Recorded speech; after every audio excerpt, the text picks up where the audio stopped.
way near Moncton. Beautiful forest on both sides of the road. Jack pine. So it's nothing more than a forest that's designed to pacify the public. Business is that way. There's many illusions created for various reasons. I put this video together to show you that clear cut, herbicide, and planting of trees is not necessary. Now, the reason they put the herbicide down is to kill all the vegetation on the clear cut so that they can plant little trees. Now, through scientific proof of the annual growth rings, I can prove to you that you can harvest trees in as little as 10 years right here in New Brunswick by saving the little trees that are actually about 50 years old. Now, I cut this wood lot 43 years ago for the first time, and for the second time 22 years ago. I cut this piece of ground with the horse. I was not trying to be some kind of a conservationist or anything of that nature. All I was doing was trying to get the harvestable trees at the time. Studwood was a commodity. It had to be 5 inches at 8 feet high, so I cut every tree around here that was made of studwood block, and I left the little trees. Just the only reason I left the little trees because they were a nuisance for me to cut them down. There is a better method. It's the harvester. A harvester can reach into the woods here on a 50-feet span probably on both sides and grab a tree like this, and it can grab another tree over there, and it can save this little one right here.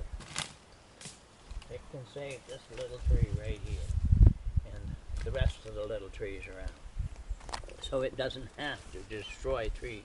When you work with a horse or a skidder, most of the time you have to cut them out of your way to get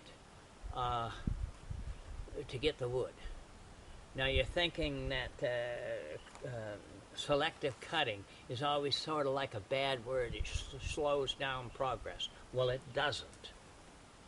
Because, like I said before, you can reach in here and get a tree, and reach over there and get a tree, and reach over there and get a tree, and you don't have to waste time cutting that little one, cutting that little one, and cutting this little one. So therefore, it is a faster method. The key to the whole thing is to save the small trees. If you had a policy where you saved the trees 6 inches at breast height or 9 inches at breast height, you probably could reharvest. You can reharvest this forest again in 10 years or 20 years. Now, the most important thing of the whole thing is the saw lumber. Because of the survival of the fittest of the little trees, which are long and lean. The little trees are long and lean. And here's a good example right here. Here's a good example of a little tree. Long and lean, no limbs on it. And that's how these appeared. Long and lean. Need saw lumber. And when you have a tree like this, cut that with the harvester, reach in and cut this one, leave this one. It is long and lean. It's already got its full growth, right? And now all it has to do is fill out. And it'll fill out in 10 to 20 years. You'll also have trees like this, black cherry. This is not marketable by no means yet. Maybe in years to come it would be, and it should be saved, should be left. Some of these black cherry, bird's eye maple, fiddleback maple, worth hundreds of dollars.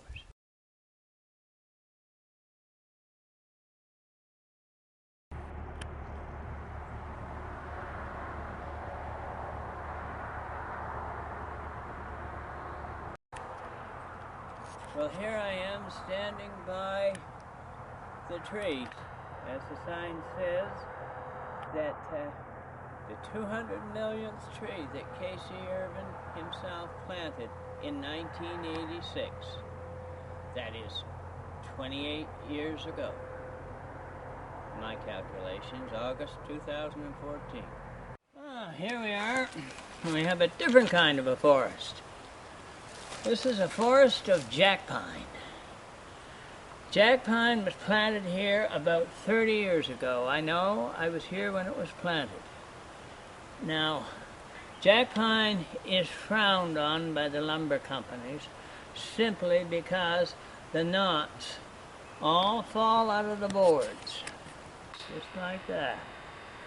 So when you cut one of these trees down, one of these trees into logs, the boards where the knots are, like these ones, will fall out. So basically, it's no good on the market.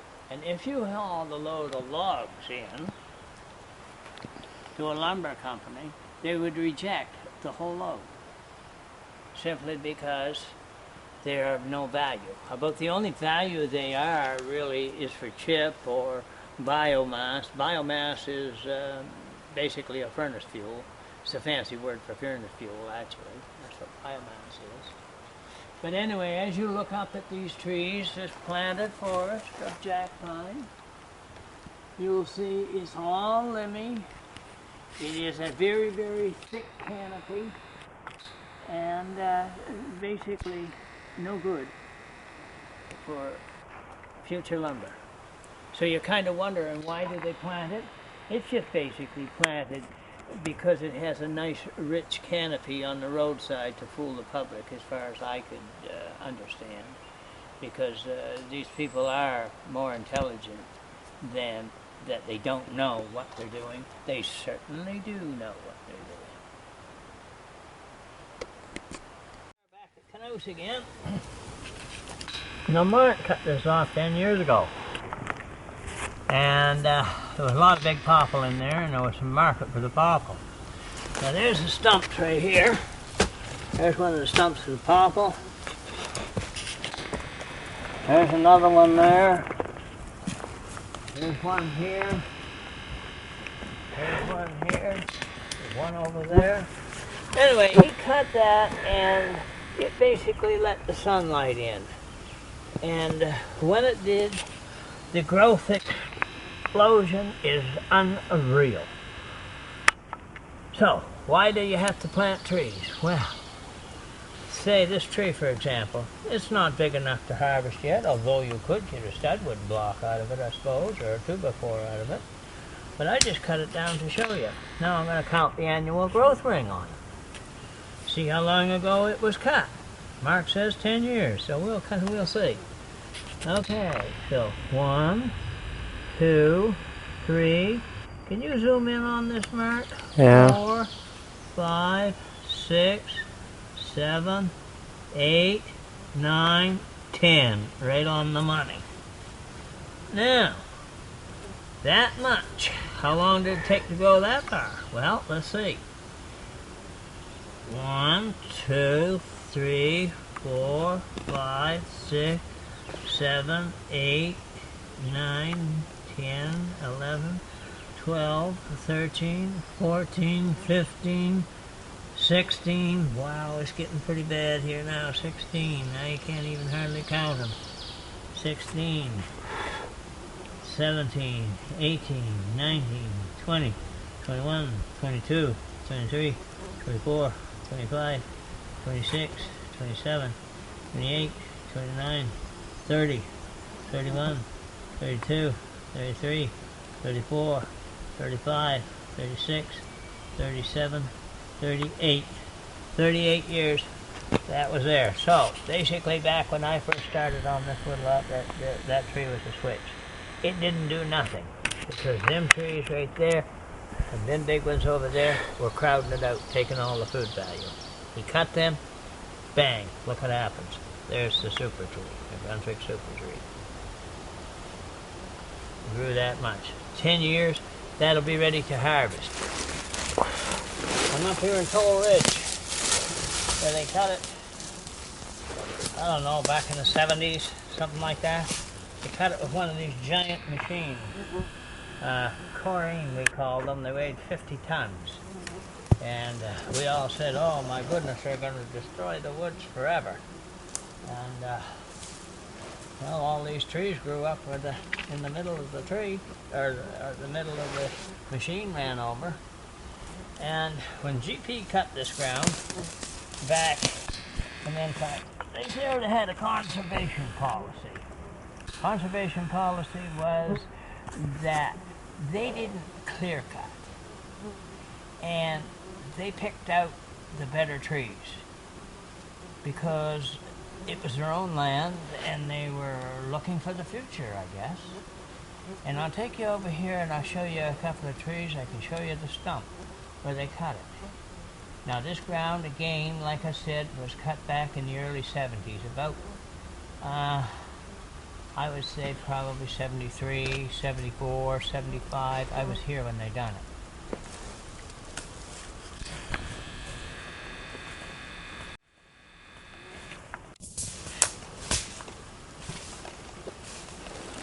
Now you might think that here's one of the stumps right here. Falling apart now. Oh, there's some hardwood in there. Fair cut. No, they didn't. Why wouldn't they cut this tree? Why wouldn't they cut this tree? You see that up the top of them? That's what the logging companies are looking for. Straight, clean trees with good wood. Makes good two-by-fours. And when you go and you pick a tree out, and you pick a tree out over there, you see this giant machine that they had an arm on it, I don't know, much more 50, 60 feet long. You can reach right into the woods and grab a tree. And reach right in the other side and grab a tree. Like I say, we all thought at the time it made a heck of a mess. But here's 40 years later,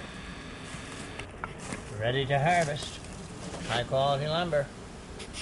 And not some little cabbage thing like you see on a tree plantation.